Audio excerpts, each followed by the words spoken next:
ನಮಸ್ಕಾರ. ಶುಕ್ರದೇಶ news digital update ಚಾನೆಲ್ನ subscribe ಮಾಡಿ.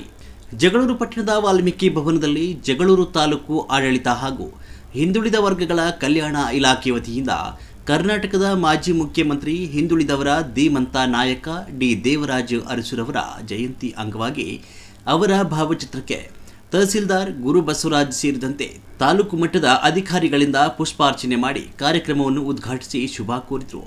ನಂತರ ಮಾತನಾಡಿ, ಈ ನಾಡು ಕಂಡ ಅಪರೂಪದ ರಾಜಕಾರಣಿ ಕರ್ನಾಟಕ ಮಾಜಿ ಮುಖ್ಯಮಂತ್ರಿ ಅರಸುರವರ ದೂರದೃಷ್ಟಿ ರಾಜಕಾರಣದ ಆಡಳಿತ ಅವಧಿಯಲ್ಲಿ ಜಾರಿಗೆ ತಂದ ಅನೇಕ ಯೋಜನೆಗಳು ಸಾರ್ಥಕವಾಗಿವೆ.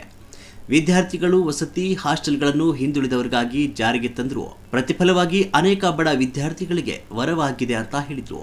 ಇದೇ ಸಂದರ್ಭದಲ್ಲಿ ಶಿಕ್ಷಕ ಡಿ ಲೋಕೇಶ್ ವಿಶೇಷ ಉಪನ್ಯಾಸ ಕುರಿತು ಮಾತನಾಡಿದರು. ಈ ಸಂದರ್ಭದಲ್ಲಿ ಕಾಂಗ್ರೆಸ್ ಬ್ಲಾಕ್ ಅಧ್ಯಕ್ಷರಾದ ಶಂಶೀರ್ ಅಹಮದ್, PLD ಬ್ಯಾಂಕ್ ಅಧ್ಯಕ್ಷರಾದ ತಿಮ್ಮರಾಯಪ್ಪ, ನಿವೃತ್ತ ಸಮಾಜ ಕಲ್ಯಾಣ ಇಲಾಖೆ ಅಧಿಕಾರಿ ಬಿ ಮಹೇಶ್, ಪರಿಶಿಷ್ಟ ಪಂಗಡ ನಾಮನಿರ್ದೇಶನ ಸದಸ್ಯರಾದ ಕುರಿ ಜಯಣ್ಣ, ಇಒ ಕೆಂಚಪ್ಪ, ಹಿಂದುಳಿದ ವರ್ಗಗಳ ಕಲ್ಯಾಣ ಇಲಾಖೆ ದೇವೇಂದ್ರಪ್ಪ ಸೇರಿದಂತೆ ಅಧಿಕಾರಿಗಳು ಹಾಜರಿದ್ದರು.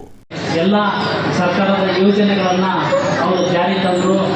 ಅವರ ತತ್ವಗಳು ಮತ್ತು ಆದರ್ಶಗಳನ್ನು ನಾವೆಲ್ಲರೂ ಪಾಲಿಸೋಣ ಅಂತ ಹೇಳ್ತಾ ನಾನು ಮಾತು ಮುಗಿಸ್ತಿದ್ದೀನಿ. ಎಲ್ಲರೂ ಧನ್ಯವಾದಗಳು. ಮಾಡ್ತಾರೆ, ಕಿರುಕುಳವನ್ನು ಕೊಡ್ತಾ ಇರ್ತಾರೆ. ಅದನ್ನು ಸಹಿಸಲಾಗದೆ ಅವರು ವಾಲಂಟರಿಯಾಗಿ ರಾಜೀನಾಮೆಯನ್ನು ಕೊಡ್ತಾರೆ.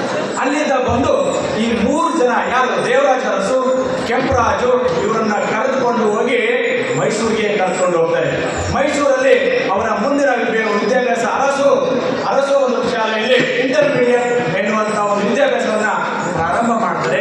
ಇಂಟರ್ಮೀಡಿಯೇಟ್ ಎನ್ನುವಂಥ ವಿದ್ಯಾಭ್ಯಾಸ ಮಾಡುವಂಥ ಸಂದರ್ಭದಲ್ಲಿ ಅವರು ದೇವರಾಜ ಅರಸು ತುಂಬ ಕಟ್ಟಿ ಅಂದರೆ ಸಣ್ಣಗಳಾಗಿರ್ತಾರೆ. ಆಗ ಅವರೆಲ್ಲ ಸಹಚರರು, ಅವರ ಜೊತೆಗಾರರು ಅವರನ್ನ ತುಂಬ ಕಿಚ್ಚಾಯ್ತಾ ಇರ್ತಾರೆ.